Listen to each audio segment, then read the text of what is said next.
I would say I deleted as much as I wrote in Really? terms of getting this book where I wanted it to be.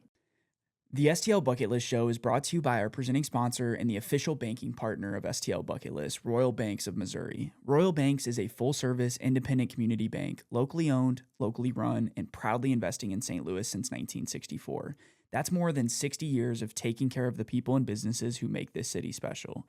From checking and savings to mortgages, business banking, and wealth management, you get real personalized service from neighbors who actually know your name. With 16 locations across St. Louis, St. Charles, Illinois, and Northeast Missouri, there's a branch right around the corner. Royal Banks of Missouri, proudly investing in our communities.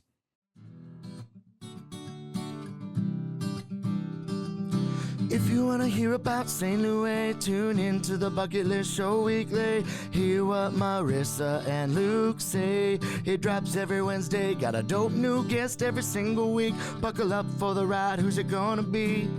Who's on the show today? They rep St. Louis.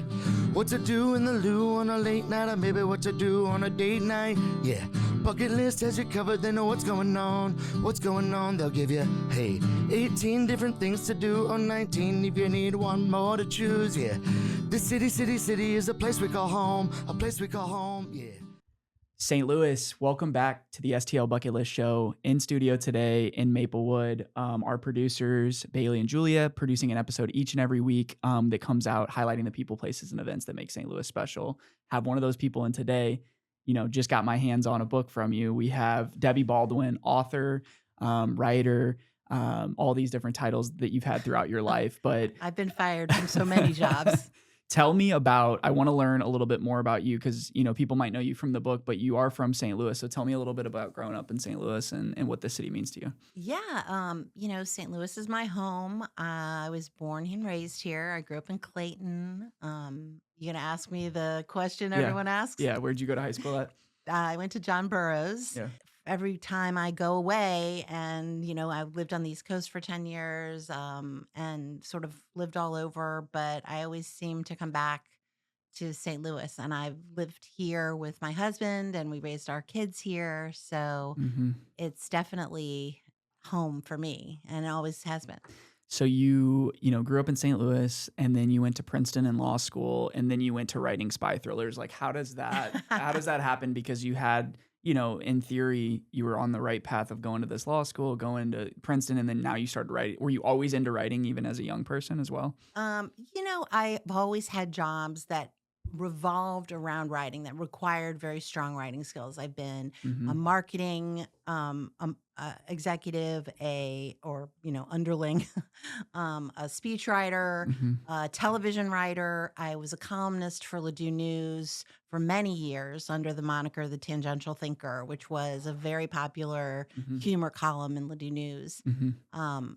When I graduated from law school and, told my parents I thought I wanted to maybe do something involving writing, my dad kindly commented that I now owed him $143,000. But yeah, so I've always kind of leaned into writing. Yeah. But I wrote my first novel during COVID, which is False Front, Yeah. which is a straight up romantic suspense novel. Lots of steamy sex, lots of action and danger, Mm-hmm. just for fun. Yeah. It was a book to read during COVID when you're locked up and you're looking for an escape. Yeah. And that turned into a 7-book series. So, and then this now is my 8th novel. So, My and I've gosh. done all my writing in St. Louis, Yeah. and it's a very inspiring place to live. So within the last 6 years, you've written 8 novels, and I'm sure you have more things and crazy ideas that you're writing right now as well. Yes. Just a very active imagination, I guess. So walk me through that creative energy, because we all are creatives here as well in different fields. But like, what does your writing setup look like? Like, how focused do you have to be? Like, how many hours goes in? I mean, so much time goes into some of these, and then sometimes you just free flow and you can write a lot all at one time. But yeah, tell me about that creative block it's energy. definitely, in the writing world, there's 2 kinds of writers. They call them a plotter or a pantser. Mm-hmm. A pantser is someone who flies by the seat of their pants, and Mhm. really that's the Bishop Security series, which is the 7-book romantic suspense series, is full on just writing, what, Mhm. how I wanted the story to unfold, what's romantic, what's scary, what's this or that. And they were so fun to write. Now, this book, The Architect of Deception, Mhm. which is a thriller, it's a straight up murder mystery, locked room, Yeah. high society, Manhattan, elite, billionaire murder type Yes. of a thing. That in the tradition of like an Agatha Christie or a Mhm. P.D. James requires tremendous plotting. Yeah. Every single thread has to be followed to its logical conclusion so that, clues make sense. The reader goes, I should have figured it out, Yes. the big Oh, yeah. twist. So this one required, I would say I deleted as much as I wrote in Really? terms of getting this book where I wanted it to be. That's crazy. Yeah. So as far as deleting, so you would write, plot, write, and then you'd be like, "Oh, that Yeah, and sucks. Let I'd me be delete it." yeah, Yeah, or I it 100%. didn't make sense to I'd be me. like, Yeah. holy Yeah. crud, Yeah. like, that guy can't be there. Yes. He's a suspect. He needs to have no alibi. So then I delete that whole chapter and Yeah. And the send him only way somewhere to do else. that is like you write it and then you reread it or you send it to, somebody that is a mentor or somebody that reads your stuff and they're like, "Wait, that like cuz if it doesn't make sense to you, it's definitely not going to make sense to the average reader." So it's like, how can I make this, Accessible, for sure. accessible And and also to a point where you want to have enough information in a whodunit yeah. that a reader could, in theory, solve the crime. Mhm. But you want to present it in such a way that when they, the whodunit is resolved, Yeah. they go, I did not see that coming and I could have. Oh That's my like goodness. that's the dream is that. And the other thing is I don't know if I have like a heightened sense of justice or if, we live in a world where, people's power and money seem to get people out of crimes, or maybe it's always been that way. Yeah. But one thing I do love about this book is that the rich and powerful bad guys get it in the end and the, good and honest people triumph. Yeah. So where did this original idea come from? Because you mentioned high society, you mentioned New York City, Manhattan. Like, how did that scene get set? Like, how does that begin? Because you need that scene before you start writing the book, too. It's the stupidest reason in the world. And that my husband, when he went to Princeton too. And when he was at Princeton, he had a group of friends. Honestly, this guy, I think if he ever like hears the story, is going to be like, What? what? They were sitting around their dorm room, I'm sure indulging in some sort of lighthearted recreational substance. Yep. And and they asked the question, what are you guys going to do when you graduate? And one of the guys in the circle was extremely privileged, came from a very like elite blue blood Manhattan family. And his response was, and I actually wrote it in this book too. His response was, I'm going to get a house and start really hanging out. Mhm. And it just, it's hilarious for one, because Right. it's typical college senior, like all the pressure of, you know, Yeah. taking history 202 is too much for this guy. Right. And it's also pathetic Mhm. because when you have that much privilege, Mhm. you have an obligation Mhm. to society to do something to make the world better, in my opinion. Yes. So this character, the lead character in The Architect of Deception, is a guy named Raz James. And he is not just hanging out, but he has been sort of sidelined by the death of his identical twin. Mhm. And that is where the story kind of emerged from, was a guy with everything in the world who cannot get himself out of this hole. Mhm. And then suddenly this invitation to a secret society arrives. And it's stupid and it's risky and it's dangerous. And he really thinks I have nothing to lose. Mhm. Why? And I'm desperate for something to Right. distract me from this darkness.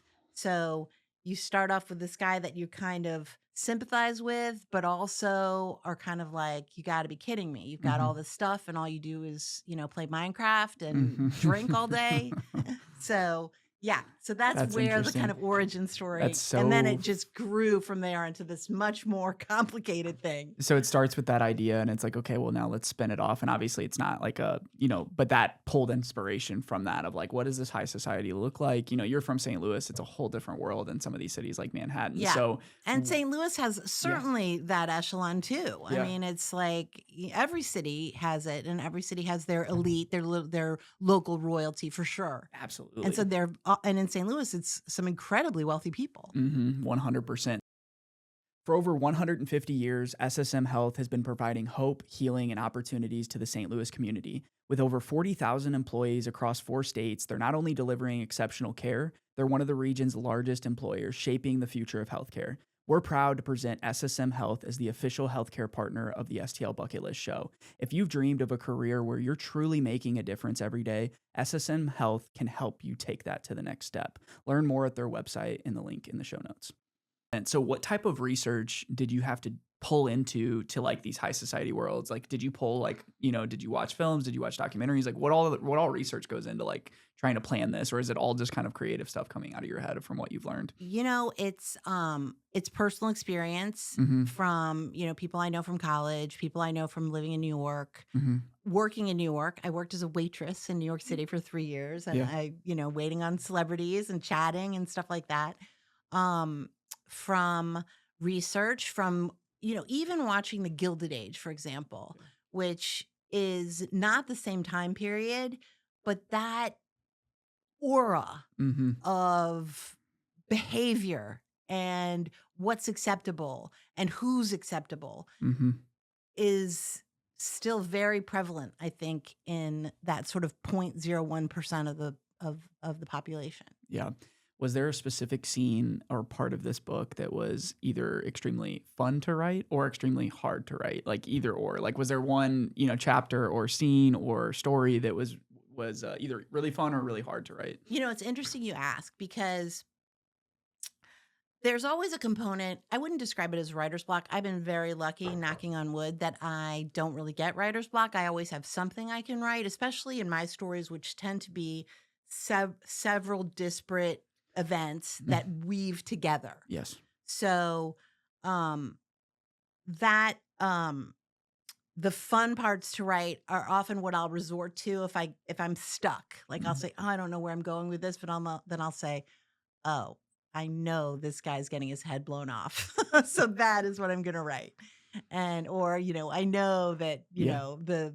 the boat explodes or whatever, and Mm. that's always a fun scene to write. Yeah. The scenes that are hard for me to write, and I've heard other writers talk about this, thriller writers, really good ones, John Mars Mhm. and people like that, Taylor Adams, who write just books that you kind of got to hide under the bed while you're reading them, Mhm.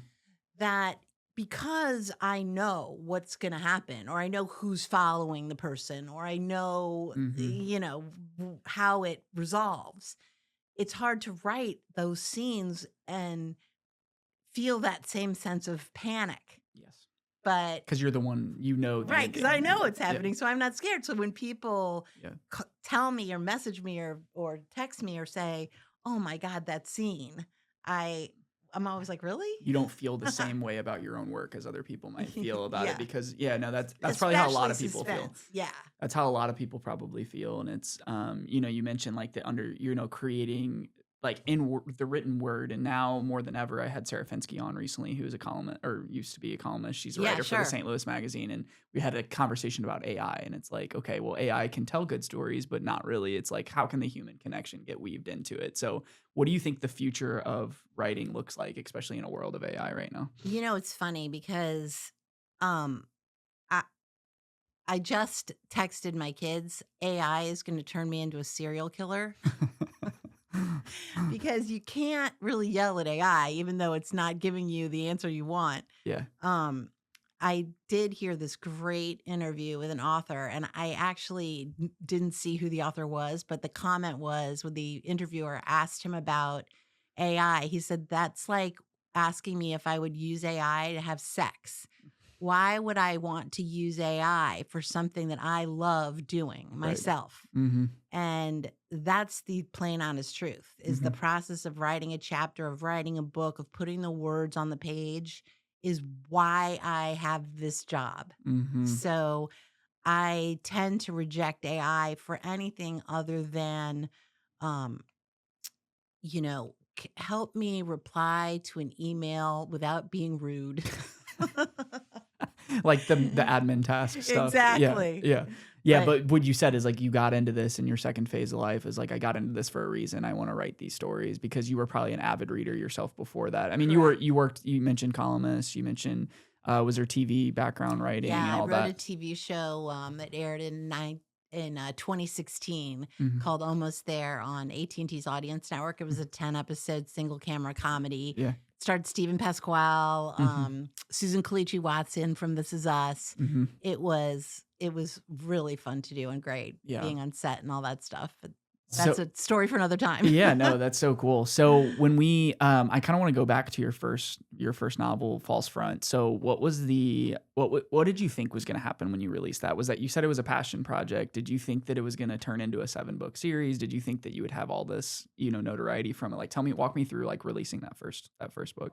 Um, it was COVID. It was also my youngest child had just I think he was a senior in high school. So he Hmm. was getting ready to go off to college. Hmm.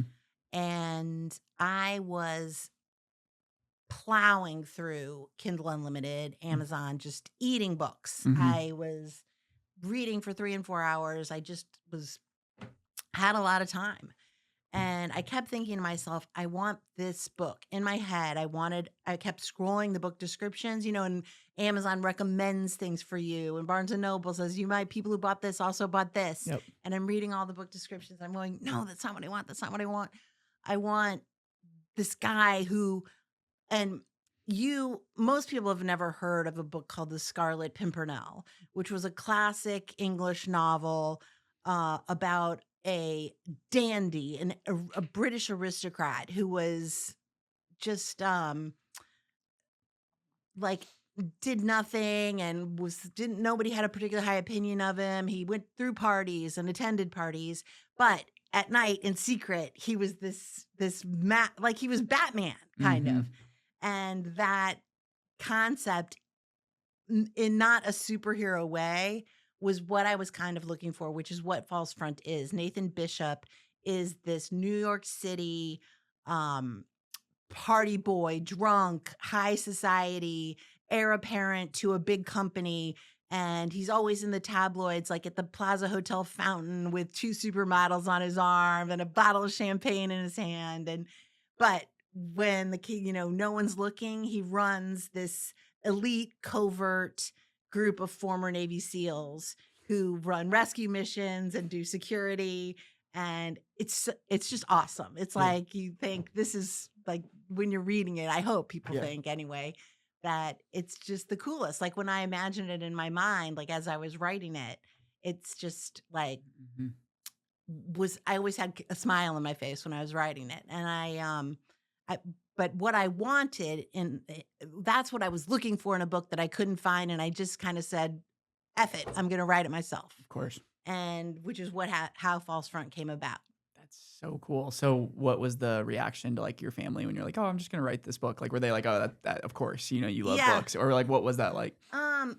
It was weird. I didn't really talk about it that much. And I Mm. probably wrote the first 150 pages in about 3 weeks. Wow. Just, I had it so clearly, the vision of it in my mind, Yeah. that it really, like, I just banged it out pretty quickly. Mhm. And then I just said to my husband, I'm like writing this book. And I mean, I got an editor and got a cover designer. And, they make it so easy No. Yeah. to write a book these days. What they don't tell you is it's hard to sell a book these Yes. days. Yeah. They'll publish it for you. No, absolutely. And it costs very little to do it. But you're in there with, Susie or, the next door neighbor who, Yeah. wrote a story about the hedgehog that lives in her garden and, Yeah. whatever, or the memoir of your other neighbor's divorce. And Yeah. there's just a lot out there. I Yeah, think there's they a lot of said there's content. 10 million books on Amazon right now. I mean, Wow. short of a manifesto, you can put any published thing up on Amazon. Yes. There's almost no screening process. Yeah. So getting yourself noticed is a different matter, and it is definitely not my skill set. Marketing I'm it a and yeah. terrible self-promoter. Yeah. You know, Well, you're here on the podcast today. I'm here. I'm learning. It's taken 8 books to get here, Lucas. I'm like, read this damn thing. It's really good. The STL Bucket List Show is proudly sponsored by Suede Dispensary. With 11 Missouri area locations, Suede does so much for the St. Louis community. We've been working with this team for a couple years back since medical was here, and we're excited to support their new product launches, events, and community initiatives. We couldn't be happier to work with this premier cannabis brand, and we're excited for them to sponsor the show. Enjoy the rest of the podcast.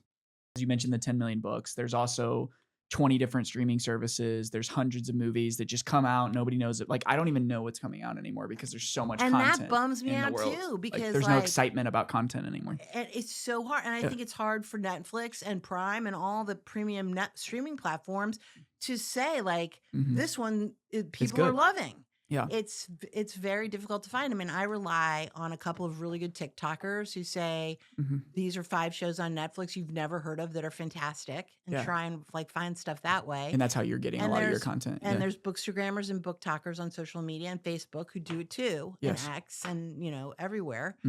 But you have to, it's certainly not as easy as it once was when you know, when it was Game of Thrones is on. That's what we're watching. Or it's like I'm going to the movies. Like I'm 30, and it's like I remember going to the movies with my parents. Like when you're 13, I was only 17 years ago, but it was like that was what we were seeing was whatever the top big box office was. Right. The and now it's like, oh, let's flip to this one or let's flip to this one. And my wife's an English major. She's an English teacher, so she is the type of person we'll go on vacation. She'll read like 6 books in a week, like just nonstop. She can't read as much anymore. Copies home with you. Yeah, she'll read them. And now that we have 2 little babies, it's harder to like even focus on a book, but. She's like, man, I miss actually, because she teaches all these books in school, so she reads the same ones every year. Yeah. You know, so it's like, I want to read something actually for fun, you know, and that's like the challenge as young parents is like, there's not much you can do, you know, that doesn't. I saw this interview with Ann Patchett, who's a wonderful writer, and just has a new book out called Whistler, which is, it's topping all the bestseller lists already. And the interviewer asked her, what's the best way to market a book? And she said and she owns a bookstore. She owns this huge bookstore in Nashville called Parnassus Books. She said, it's not social media. It's not advertising. It's not hiring some big, you know, publicist. It is a woman or a man reading a book and then calling or texting their best friend and saying, you have got to read this. Yes. And that word of mouth is absolutely priceless. And that is the sort of ephemeral thing of, you know, the Da Vinci Code, 50 Shades of Grey. You can think of the books that had that, where people are just like saying to their friends, stopping people on the street. My daughter had a woman tap her on a shoulder in an airplane and pass her a copy of Verity and say, I just finished this. You're going to love it. And just gave it to her. Yeah. And I always give my kids and my friends copies of the book and say, when you're on the flight, give it to someone who looks like a reader. Give it to someone who's reading. And say, word of mouth. I've already read this. It's you're gonna love it. You're right. And I mean, still a form of the word of mouth is what the TikTokers you mentioned. That's just a bigger form of word of mouth because they're reaching 1 million people all at one time. But like that's a trusted source. So if Debbie comes to me and tells me to read a book, she's vetted it. You've read hundreds and thousands of books. So it's like, you know, and like my wife's the same way. They pass books around and they trade them. We never get them back. That's always the bummer is you never get it back, but that's fine, you know? Right. And for you, it's like, hey, like, you know, you can have it, but then also like, you know, buy it on Amazon too. Right. Exactly. So but I always say like, you know, like if, you know, I love dive into a good book on books on Instagram. Yeah. And I say, oh, if Jenny loved this book, I know we have the same taste. Like when you get into a groove. Yeah. And I think it's the same with TV shows and anything. You say, like, I always seem to agree with this guy on Redbox. You know what I mean? Like that. Yes. That Oh, Redbox was awesome. I used to love at the McDonald's. They would always have one. For, right. Oh, you're talking about Redbox, the movie thing, or are you talking about something else? No, I'm talking about the reviews. Oh, okay. I'm tripping. Is it Red Book or Red Box? I don't know. Redbox was the TV, the DVD, the vending machines. The TV vending machines. Those were $1.99. And then I remember getting Netflix delivered to my house too, because you used to get it in the postal thing, and you would get Netflix, and then you would pay so many late fines, just like you would at Family Video, and Blockbuster. That was the fun part, is like going to Family Video with your family on a Friday night, or I guess it was Blockbuster too, but um, There's a Blockbuster, an intact Blockbuster in like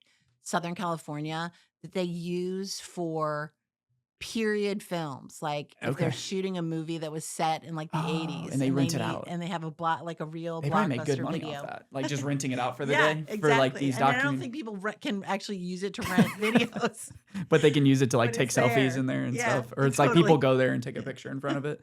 That's so funny.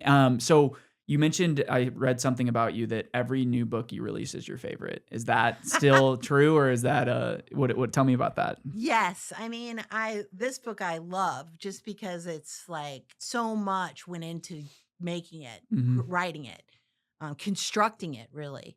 The Architect of Deception. It is, this high society whodunit. Hmm. So the putting all the little building blocks together was a real labor of love for sure. Um, the 7-book series, the Bishop Security series, Hmm. those books are just like a, a blast to read. I Hmm. mean, for your listeners who are travel or who read before bed or who look for a rainy day read or a beach read, Yes. the Bishop Security series is it. It's thrilling, but it's not disturbing. It's exciting. It's spicy, Yeah. as we say in the book community. um, so yeah, it's like great for a vacation, or it's great. Like it's a great high, like heart rate, low stress read. Yes. And that's a very gentle balance that It you can is. It's a create. tightrope for sure. Where like my wife will read a book and then just like close it, or like close it during a chapter, and like I Yeah. have to come back to this because it's so crazy or it's so Mhm. intense, and it's like, that's like such an invaluable thing that you can create for people. And I think what's hard about people that create, like, we're digital creators, you're written word, but it's like you can't always see how people are reacting when they're actually using your product, and it's such a Definitely. like a you don't know, like, is it good? Is it bad? Is it good? Is it bad? Is it good? Just like a show when it comes out, or And just it's like a thing. so subjective. Yeah. And it's hard, I always joke like, I don't know if writers in general are thin-skinned people, but Hmm. I know I'm thin-skinned. Yes. So it was, you have to let people think what they want and interpret what you write however they want. Of course. And sometimes it's awesome. You're like, oh my God, I didn't even really think about that. Or sometimes, when people write a bad review, which fortunately for me does not happen that often. I've been extremely lucky. Plus, people are kind and generous Hmm. typically Yeah. in the book world. I think that's been my experience at any rate. But when people write something negative, I try to make it constructive.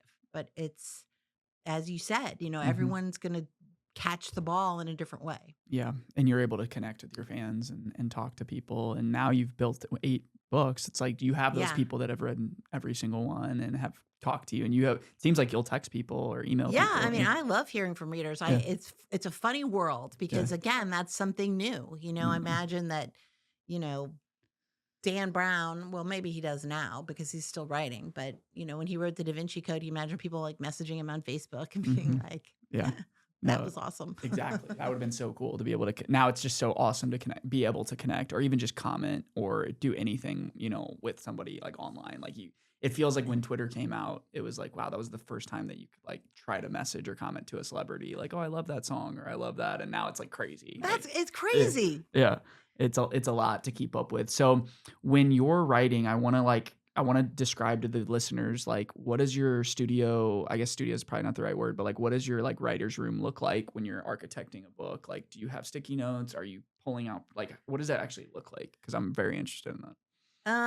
I do have like white legal pads that I write stuff on and then lose. Yes. So I'll find them like, after the book's out and I'll be like, oh, right. I wanted to, Yeah.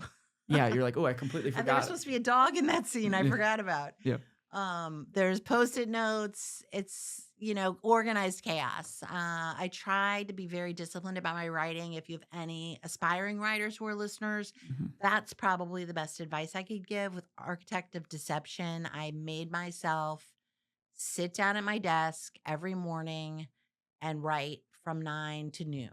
Mm. And if I if it wasn't in me to write something, I would edit what I'd already written. But I was, and still am, committed to sitting at my desk and looking at the work in progress. Like right now, this book. So the main character in Architect of Deception is this guy Raz, and he has two best friends, Archie and Hatcher. Somebody already yelled at me about the fact that those names are similar. It didn't even occur to me at the time. Mhm. And they're like, I'm always so confused in the story because I can't, these three guys. And I'm like, well, the two of them are barely in it. But Mhm. anyway, I'm always like, so defensive. Yes, of course. Anyway, the second book I'm going to it's going to be a trilogy. Mhm. And the second book is about Archie. And so that's what I'm doing right now. And so I'm, except for coming to see Lucas and Yeah. STL Bucket List, I am You at left a my little early computer in the today. morning Yeah. and plotting and working it all out and writing. So the 3-hour window, is that the sweet spot that you found for yourself? That's my sweet spot where for you're not sure. getting completely burnt, where Yes. you're sitting there. Seinfeld said that too, where he was like, I think every day for the last 40 years, he's written some joke Yeah. or done something, because like people think that like you can't, I mean, it's your job and you have to treat it as a job. It's like everybody else goes to work at 9 and, Right, does right. their job. So And- it's like, I have to treat it the same way. Well, and it's funny because Seinfeld, I mean, you and I'm sure when I go to see a comic, Mm-hmm. or watch one of those HBO specials, and I'm like, God, that's so funny. You don't think how much those guys really Mm-hmm. plot, a story, like a joke, like a symphony, Yeah. with a lead in, a timing, a crescendo, everything. Yeah. And I think, for me, writing books is a similar experience. Writing The Architect of Deception, it's written in acts, like Mm-hmm. the enigma, the puzzle, the conundrum, and each section kind of builds like that too. Similar to like what a comic would do during a Yes. show, is like everything. Like when I was watching Nikki Glazer's been on the show, but like her last one where it's like it's like, wait, that tied back to exactly what she said at the beginning, and then it all Yes. closed, and then that's when the mic drops. Masterful, right? Yeah, and it's Yeah, like, it's almost plotted. it's Mhm. so difficult. I feel like comics are so talented, and like obviously writers too. So I've been noticing, at least more in my world, and I know my wife's an English teacher, so we were around books a lot more, but it seems like this world of analog and this world of like physical book is actually starting to come back. It's breaking time. through, because like mid 2000s, early, like Kindles came out. Obviously TV shows are all over the place. Everybody's watching TV, but like more people are putting away their screens, and Yeah. then they're trying to find books. It's Are like you seeing that in vinyl. your world? It's like vinyl. Yeah, vinyl coming too. back. I know. In fact, this is the first book I've written that the paperback, it's available in hardcover, paperback, and ebook. Yes. And this is the first of the 8 novels that the paperback's outselling the ebook, Mm-hmm. which is really unusual for me. I mean, normally it's way different. Because of your first books came out The during the first pandemic books, and stuff, and and- people were just right. buy it on Kindle, buy on Kindle. Yeah. And I think, I read it on a Kindle for sure. I mean, it's, but there's something about the feel of a book in your hand that Yeah. is fantastic. What's your at-home library look like? It is not as well organized as I would like to say. Can we put a picture up on this? I know. I'll send you a picture. It's ridiculous. I just like, is it crazy? Like the It's amount- crazy. Yeah. And I know where everything is, but there's some books that are sideways. And, I have this, like my daughter, who is extremely organized and very neat, and I have no idea where she gets it. Mhm. Always takes on a little project when she's home visiting, Mhm. and, the kitchen cabinets, and she keeps looking at my bookshelves, and I'm like, don't touch them. I know where everything is. This is, my thriller section, but they're not, it doesn't look like I would. You see on social media that people go, look at my library, and Yeah. they've built the shelves from IKEA, and everything's perfect. all and fake. It's rainbow, like everything's by color. Yeah. Yeah, no, this looks like sort of that Twilight Zone episode where the guy's glasses break Yes. at the end, and he's Yes. trapped in the library surrounded by all these books. So are you pulling inspiration, or are you like, oh, let me like grab that book for like a certain, are you notate, or is it really just stuff that you've read and loved over the years? It's both, for Yeah. sure. But I mean, to not grab inspiration when you've got, Agatha Christie novels and P.D. James novels and, just Elizabeth George novels and Dan Brown novels at your fingertips. Mhm. And, I'll say to myself, when I read The Da Vinci Code, that was the first book that I can honestly say I could not put down. Mhm. And so now I read it rather than for the plot, which is fantastic, Yeah. but for the technique. Yeah. What is he doing that makes me have to turn the page? Mm-hmm. And I try and learn from him, Mm-hmm. so, and the same with Agatha Christie. Like, what is she doing that makes me not suspect Mm-hmm. the butler? Yeah. Why didn't I notice him the whole time? And you reread it again. and You're you like, could reread I have it picked it up as right. here? And Absolutely, yeah. as a way to learn. And Yeah. it's, better than any class you could take. So you would say that the Da Vinci Code changed like your mind, like almost like opened your mind up to a type of writing when did you read that? Because that came out like early 2000s, right? Or did I you? think it was even earlier than Yeah. that. Yeah. But it at the time it didn't change my mind for the type of writing, but I would say that that's the first book I ever read that I would describe as propulsive, Mm-hmm. not repulsive, Yeah. propulsive. And so, and people remark that my books have that quality unintentionally. And what I want to do is amp that up Mm-hmm. every time I can. One way, certainly, which I've always written very short chapters. I don't know why, it's just not in my DNA to write a 30-page chapter. This book, The Architect of Deception, I can't tell you how many reviewers have commented on the short chapters. It's like a huge thing. I was like, really? That's like, you really enjoy a short chapter? I And like closing a book on a chapter. It's like, oh, I just finished. It's like Yeah. it's like a mile marker. It's like, oh, Yeah. I just finished, completed something. Totally. Yeah. And you're getting ready to go to bed and you're at a really good part and you think, oh, this next chapter is only 3 pages. I can read this one. So that's like awesome. Like that's keeps people reading too, for sure. I noticed that when I flipped through it said like chapters 50 or 70, and I was like, oh my gosh. Yeah. They're very short chapters. That's incredible. So you mentioned you're writing more books. Do you think you'll ever stop writing? And you just love it that much because you're No. already like Yeah. the instant this one was sent to publisher, like you're already writing again. I had probably 100 pages written of the sequel before this one even came out. I was Wow. like, I'm stoked about this trilogy, I guess. It doesn't have a name. It's just 3 books that are all going to be kind of connected by these 3 men Mm-hmm. and this world that Yes. they live in. The second book, which is what I'm working on now, is the friend who his estranged father passes away and he lives in this big mansion in the Adirondacks. So he Mhm. goes up and it's going to be a classic, like locked room, haunted house type of a deal.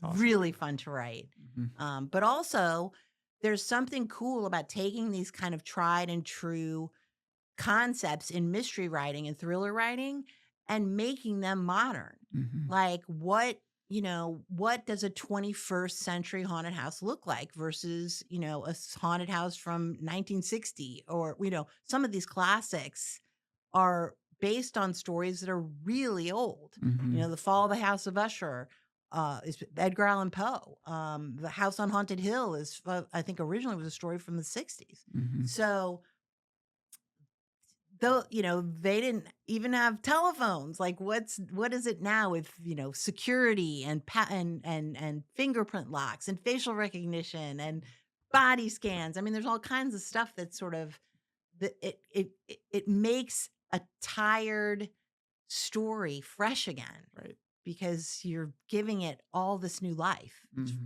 pretty fun. The STL Bucket List Show is fueled by Upshot Coffee. My friends at Upshot Coffee have some of the best beans in town. I got some of their new packaging here. Look at this bag, how big this is. They have 4 St. Louis locations. Their flagship in Cottleville, the break shop over by Lindenwood in St. Charles, their Clayton location called Hi-Fi, and then Flyby over in Tower Grove, their newest location. And they also sell their coffee online everywhere. If you guys haven't added Upshot Coffee to your STL bucket list, it's time to try it. Some of my favorite people in the industry and some of the best coffee in the game. So I want to talk about St. Louis for a little bit. So, it's the STL Bucket List Show. We like to talk about our favorites in St. Louis. So when you finish a book, how do you celebrate? Do you go to a specific restaurant? Do you ever go right at a specific coffee shop? Are there places that you frequent that you think would be like, these are my spots in St. Louis, bucket list spots, local businesses, maybe local bookstores that you love, just things that you love about St. Louis? Definitely. In the mornings, I have to say my favorite morning place is City Coffee in Clayton. the best muffin you've ever had in your life. They do crepes there too, don't they? They do crepes Yeah. there too, but I'm telling you, this muffin, I don't even want to tell people. I wish you could just edit this out. Bailey, cut. We'll bleep it. Because they're always run out. I'm like, Yeah, we'll get there early. You got to call ahead and just be like, save me a blueberry muffin. Oh, it's about to get unlocked now that it's on the I'm podcast. telling you, it's incomparable. Crispy top muffin top. I mean, we could spend the What whole kind of 20 muffin? minutes. I prefer blueberry, but they've blueberry's got good. cranberry walnut and a bunch of different flavors. Mhm. Really good. I love almonds in Clayton. I like truffles in Ladue, but that's more of a when I When you- when it makes the bestseller list or whatever. That's for Then a you can real celebrate. celebration. That's for the big celebration. You can go to the market next door and like get a bottle of wine. The or something. butchery, Yeah. exactly. Yeah. But yeah, so those are like great places I love. There's a Sugo's in Frontenac. Yeah. Great, like low key family pasta, fun Yeah. place. Yeah, they're great, Michael. They own that. That's just a great, Yeah, like, yeah. quick. It's quick service enough and like quick enough. It's just like low key, like you mentioned. Like you can pop in there with your family. Yeah, and you're like, the person comes over to the table and you're ordering, whatever, a drink before dinner, and you realize it's the owner Yes. taking your order. Yep, I love that. And then what about bookstores in St. Louis? The best bookstores in St. Louis, you got to hand it to Barnes and Noble. There's a lot of stories about it now, about how it's this big success story, just TikTok. financially. TikTok made them come back apparently. And it is a great bookstore. I do love hanging out at Barnes and Noble. The Novel Neighbor in Webster is phenomenal. Mhm. That's just, to me, iconic. Like, Yeah. great bookstore. Left Bank Books in the Central West End. Those are my sort of go-to places. And I Mhm. love supporting indie bookstores. They love supporting indie authors, which I am. And so it's, we're keeping these little brick and mortar places alive in every capacity in St. Louis. There's so many little stores that, Mhm. I just really try to get, it's so easy to sit, in the Barca Lounger and get everything you need on Amazon. But I love my little hardware store, and I always go there to get, this deer repellent and Yeah. the stuff I need. Yeah. But St. Louis it's- is a small business city, and it's like I Definitely. read something about we have more bookstores per capita than most cities across. I mean, I don't know what the Isn't stat that is. great? I We mean, have a lot of bookstores. Yeah. St. Louis gets such a bad rap. Mhm. And between the architecture, the people, the uniqueness of the city, Mhm. I love it here. Yeah. I don't know. I mean, no city is faultless. Right. And St. Louis certainly has room for improvement across many areas. Mhm. But in terms of like comparable cities that, to size and population, I think St. Louis has it hands down. Such a just fantastic place and such a fantastic vibe. Yeah. Absolutely. Well, Debbie Baldwin, thank you so much for coming on. I appreciate the book. You guys can go to debbiebaldwinbooks.com and you can link off to all the places. Where the best place for people to find you on. Are you more active on Instagram, TikTok?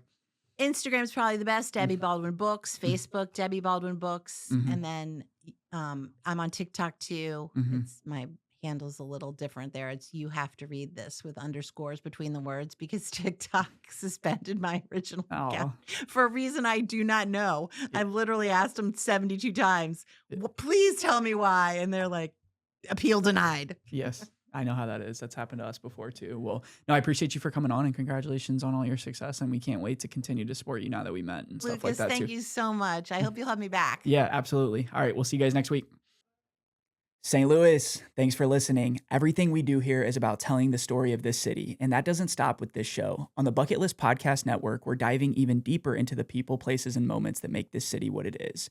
Meet Me in Music with Neil Salsic captures the sound of the city, past and present, ending each episode with a live performance. For my foodie lovers, The Sauce with Lauren Healy brings you inside the restaurants that define our culture every Tuesday. Gateway to Growth with Jamal Cornelius highlights the stories behind the people that make St. Louis work. And every Thursday, Bryce breaks down your weekend with This Week in St. Louis. More stories, more voices. Explore the full Bucket List Podcast Network wherever you listen.